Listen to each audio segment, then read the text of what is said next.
حامد و مصلی اما بعد، حدیث جبریل کا بقیہ حصہ آج اس کی شرح کرنی ہے۔ وہ یہ ہے، گزشتہ درس میں بتایا گیا تھا کہ ارکان اسلام کیا ہیں اور ارکان ایمان کیا ہیں۔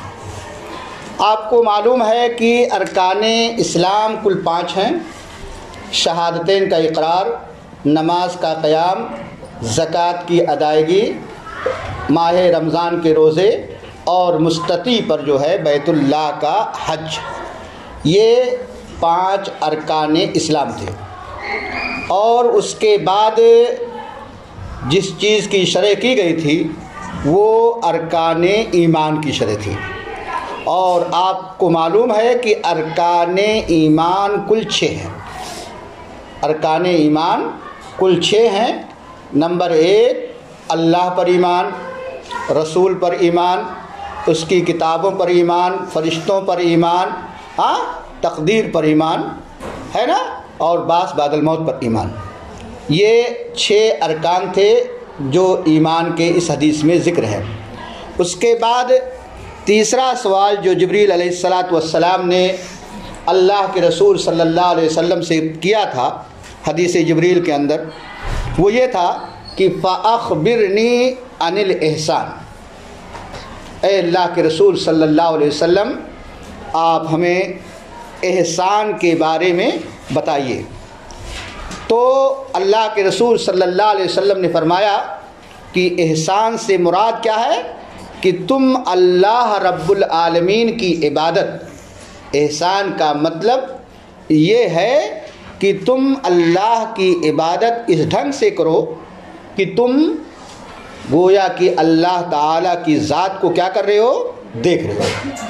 فَإِن لَمْ تَكُنْ تَرَاهُ فَإِنَّهُ يَرَاكَ، اور اگر یہ تصور اور یہ خیال نہ پیدا ہو سکے تو تم یہ ضرور خیال رکھو کہ اللہ تعالیٰ تمہیں کیا کر رہا ہے، دیکھ رہا ہے۔ عبادات کی ادائیگی کے وقت ایک مومن کا، ایک مسلم کا یہی طریقہ ہونا چاہیے کہ وہ اللہ کی عبادت کے وقت اس کے دل میں یہ خیال اور یہ تصور ہو کہ ہم اللہ رب العالمین کو کیا کر رہے ہیں، دیکھ رہے ہیں۔ لیکن اگر یہ تصور اور یہ خیال پیدا نہ ہو سکے تو ایسی صورت میں یہ خیال تو ضرور ہونا چاہیے کہ اللہ رب العالمین ہمارے اس عمل کو اور ہماری اس عبادت کو کیا کر رہا ہے، دیکھ رہا ہے۔ تو اس کے بعد اللہ کے رسول صلی اللہ علیہ وسلم سے جبریل علیہ السلام نے کیا کہا، فَأَخْبِرْنِي عَنِ السَّاعَةِ، آپ ہمیں کیا ہے، قیامت کے بارے میں کیا کیجئے، بتائیے۔ تو آپ جانتے ہیں کہ انسان کو جب کسی چیز کا جواب نہ معلوم ہو تو وہ اس کا احالہ اللہ کی جانب کرے۔ اللہ اس کا احالہ کس کی جانب کرے، اللہ کی جانب کرے۔ جیسا کہ جبریل علیہ السلام نے اللہ کے رسول صلی اللہ علیہ وسلم سے جب پوچھا کہ اے اللہ کے رسول صلی اللہ علیہ وسلم آپ قیامت کے بارے میں مجھے بتائیے کہ قیامت کب آئے گی، تو آپ نے کیا جواب دیا، مل مسئول عنہا بعالم من السائل، کہ مسئول قیامت کے سلسلے میں سائل سے زیادہ نہیں جانتا ہے۔ یعنی انسان کو بلا کسی ہچکچاہٹ کے اگر اس کو کسی چیز کے بارے میں علم نہیں ہے تو یہ کہنا مناسب ہے، جیسا کہ ہمارے اسلاف کا طریقہ رہا ہے کہ اللہ اور اس کے رسول ہی بہتر جانتے ہیں، اللہ اور اس کے رسول ہی بہتر جانتے ہیں۔ جیسا کہ جبریل نے جب کہا قیامت کے بارے میں تو آپ نے کیا فرمایا کہ مسئول سائل سے زیادہ نہیں جانتا ہے۔ یعنی آپ نے یہ اظہار کر دیا، بتا دیا کہ مجھے اس کا علم نہیں ہے۔ اس لیے اگر کوئی بھی چیز ایک عالم کو، ایک پڑھے لکھے آدمی کو اگر نہیں معلوم ہے تو وہ لا ادری لا عالم کہہ کر کے اپنے آپ کو بچا لے، غلط معلومات دینے سے وہ احتراز کرے، غلط معلومات نہیں دینا چاہیے۔ اور اس کی وجہ یہ ہے کہ اس سے جو ہے غلط چیز کی تعلیم آپ دیں گی اور وہ نسلاً بعد نسلن کیا ہے وہ عام ہوتی چلی جائے گی۔ تو اس سے ایک طالب علم کو، ایک عالم دین کو اس سے بچنے کی ضرورت ہے۔ اس کے بعد اللہ کے رسول صلی اللہ علیہ وسلم سے انہوں نے بتایا کہ اگر آپ قیامت کے واقع ہونے کے بارے میں مجھے نہیں بتا رہے تو کم سے کم بتا دیجئے کہ قیامت کی کچھ نشانیاں بتا دیجئے۔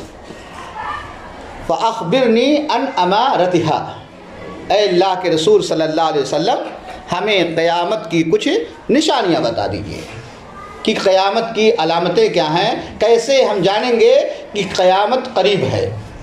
تو اللہ کے رسول صلی اللہ علیہ وسلم نے سب سے پہلی نشانی جو بتائی وہ کیا بتائی؟ ان تلد الامۃ ربتہا، ان تلد الامۃ ربتہا، کہ لونڈی، آپ کو معلوم ہے کہ غلام اور لونڈی جو ایک جانور کی طرح سے ہیں، وہ دوسروں کے قبضے میں ہوتے ہیں، ان کا بیچنا اور خریدنا جس طریقے سے جانوروں کا جائز ہے اسی طریقے سے غلام اور لونڈیوں کا بیچنا جائز ہے۔ اور غلام اور لونڈی کا اطلاق ہمارے یہاں جو ملازمت کرتے ہیں وہ نہیں ہے، بلکہ اسلام اور کفر کی جنگ میں جو کافروں کے پکڑے جاتے ہیں، اگر مرد ہیں تو انہیں غلام اور اگر عورتیں ہیں تو لونڈیاں، تو ایسی صورت میں یہ ہو گیا۔ تو اللہ کے رسول نے فرمایا کہ ان تلد الامۃ ربتہا، کہ لونڈی کیا کرے گی؟ اپنے آقا کو جنے گی۔ کیا مطلب؟ کہ قیامت کے قریب ہونے کے وقت اور کیا لونڈیوں کی کثرت ہو جائے گی اور لوگ لونڈیوں کو کیا کریں گے؟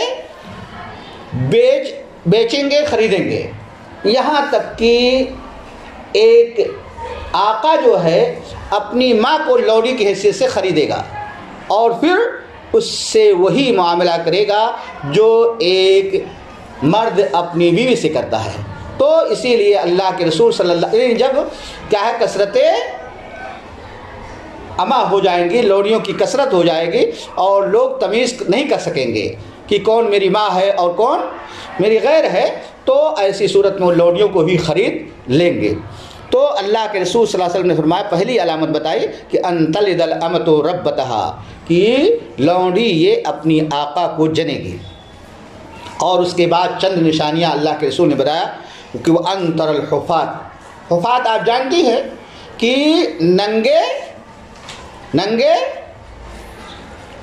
حفات ننگے سر والوں کو، حفات یا ننگے پیر والوں کو، اور عورات ننگے بدن والے، آلہ فقیر اور محتاج قسم کے لوگ، رعاء الشائی بکریوں کے چرواہے، یتطاولون فی البنیان، ان صفات کے لوگ کیا کریں گے؟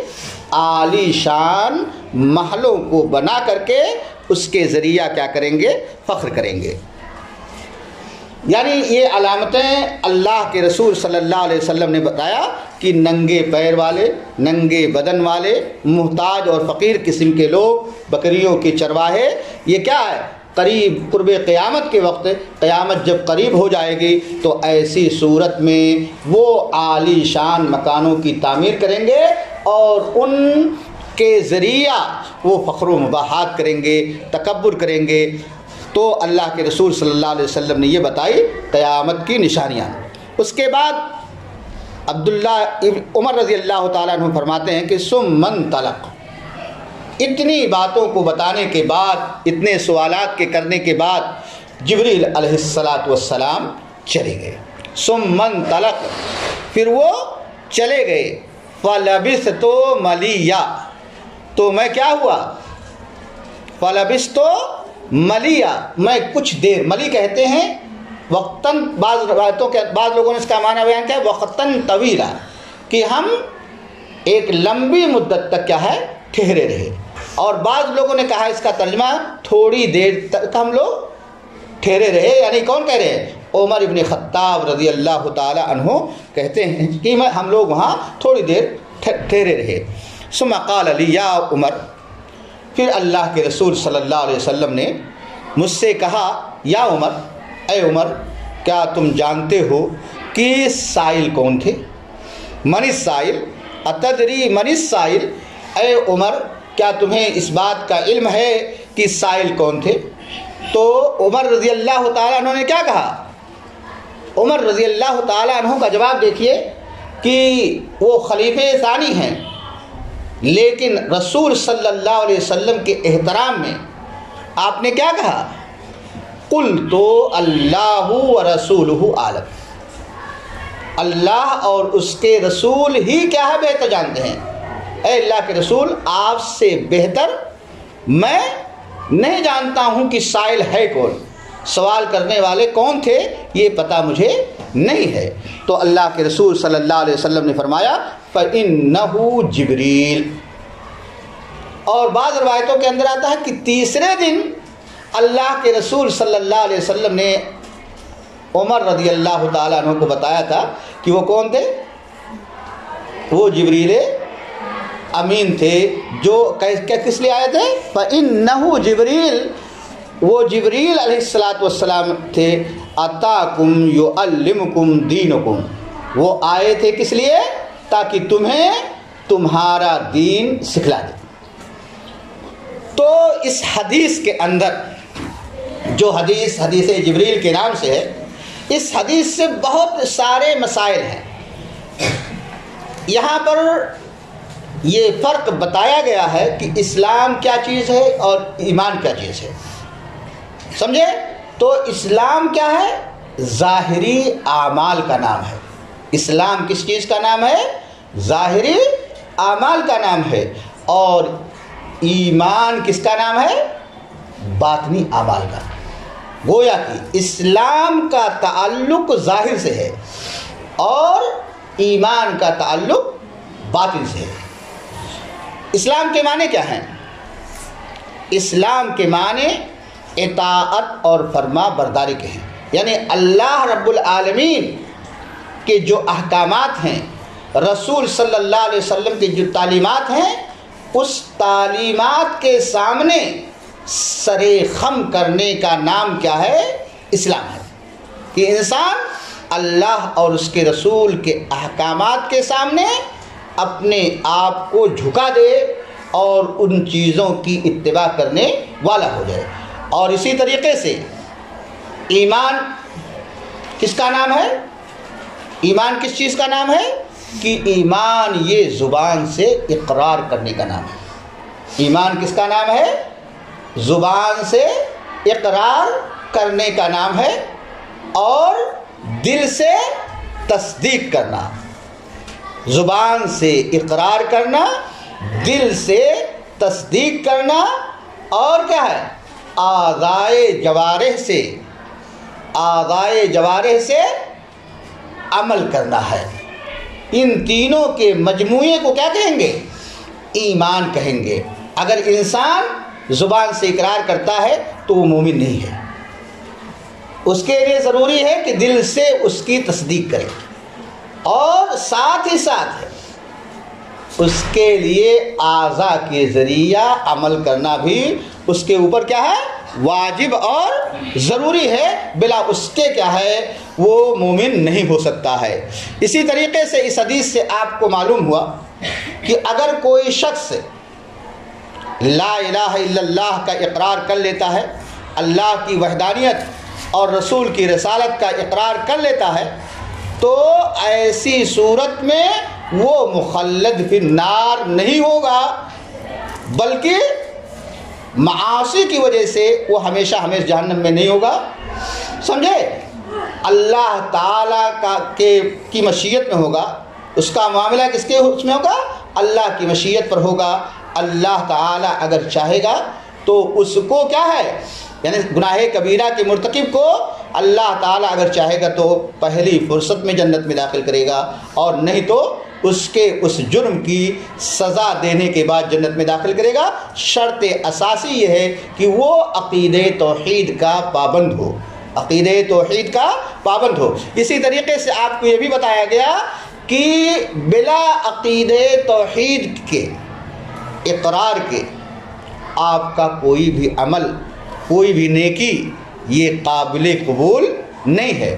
اسی طریقے سے اس حدیث کے اندر اس بات کی بھی وضاحت کی گئی کہ ایمان شیء جامد نہیں ہے، ایمان شیء جامد نہیں ہے، بلکہ ایمان کے اندر کمی اور زیادتی ہوتی رہتی ہے۔ انسان جس طریقے سے اعمال صالحہ کے اندر زیادتی کرتا ہے، اسی طریقے سے اس کے ایمان کے اندر بھی کیا ہوتی ہے؟ زیادتی ہوتی رہتی ہے۔ گویا کہ نیکیوں کے کرنے سے، طاعات کے کرنے سے ایمان کے اندر کیا ہے؟ زیادتی ہوتی ہے، اور معاصی کے کرنے کی وجہ سے انسان کے ایمان کے اندر کیا ہے؟ کمی آ جاتی ہے۔ گناہ کا کام اگر انسان کرتا ہے تو اس کے ایمان کے اندر کیا ہے؟ نقص واقع ہو جاتا ہے۔ اسی طریقے سے اس حدیث کے اندر ابھی ذکر کیا گیا ہے کہ صحابہ مشکل امور کے معرفت کے لیے اپنے سے بڑوں سے سوال کرتے تھے۔ مشکل امور کی معلومات کی خاطر کیا کرتے تھے؟ اپنے سے بڑوں کے کیا ہے؟ اپنے سے بڑوں کی جانب رجوع کرتے تھے، جیسا کہ اللہ کے رسول صلی اللہ علیہ وسلم کے صحابی عبداللہ ابن عمر سے دونوں تابعیوں نے کیا ہے؟ سوال کیا تھا۔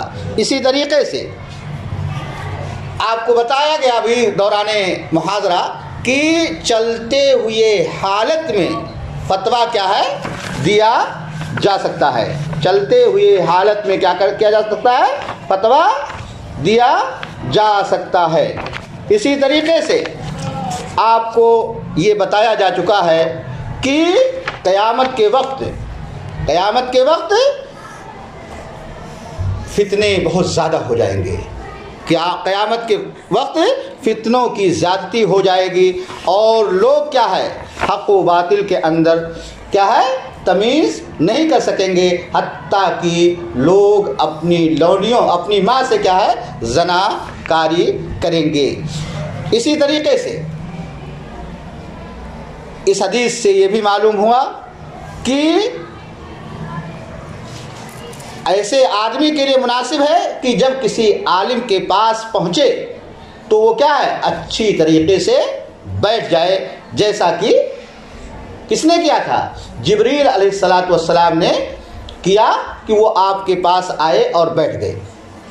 اور اسی طریقے سے اس حدیث سے یہ بھی معلوم ہوا کہ سائل مسئول جو ہے، جو سوال کر رہا ہے، وہ سائل کے ساتھ نرمی کرے، بہت جلدی نہیں، معاملے کو بالکل اچھی طریقے سے واضح کرنے کی وہ کیا کرے؟ کوشش کرے۔ اور اگر کسی سے کوئی مسئلہ پوچھا جاتا ہے تو جس سے مسئلہ پوچھا جا رہا ہے اس کو بہت زیادہ سخت نہیں ہونا چاہیے کہ سوال کرنے والا ڈر جائے، جیسا کہ کیا ہوا؟ اللہ کے رسول صلی اللہ علیہ وسلم کے پاس آئے، اور اسی طریقے سے عبداللہ ابن عمر کے ساتھ بھی پیش آیا تھا کہ انہوں نے جب سوال کیا تو بڑے ہی اخلاق کے ساتھ وہ پیش آئے، اور ان دونوں کے جواب کو کیا ہے؟ سوال کو سنا اور بہت ہی کیا اچھے انداز میں اس کا جواب دیا۔ تو یہ تھی حدیث جبریل، وصلی اللہ علی نبینا محمد وعلی آلہ وصحبہ اجمعین۔